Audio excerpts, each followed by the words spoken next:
length discussed the structural imbalance and where we're at on that.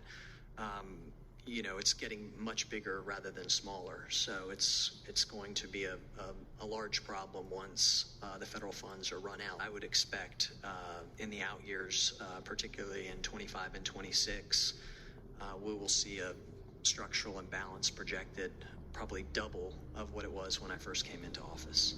I'm sounding the alarm now. That number is growing, and yet we're getting record amounts of revenue in, both from recurring sales tax and others, and also one time from federal sources.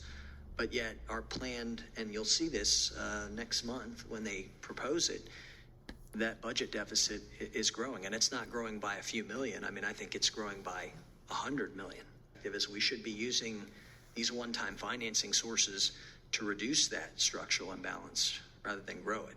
Have departments been making budget cuts, personnel cuts, and other types of cuts and holdings or freezes each year?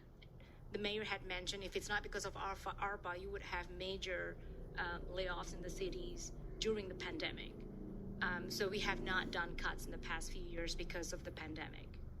While we are having to make some substantial investments, that is because we have not in the past, in prior administrations, et cetera, made certain investments that have been required.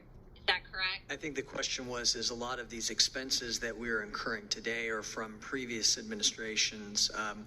I think, to a certain degree, maybe a small percentage of that. But the reality is that there are a lot of decisions that this body has made that are adding to those recurring expenditures. And I would also add we're still in the process of trying to resolve the Prop B firefighter pay disparity. And at some point, I'm not an attorney, but it seems like, unfortunately for the city, that's not heading in the right direction. So at some point, a judge is going to tell the city how much we owe in back pay and interest and penalties. And that number is going to be substantial.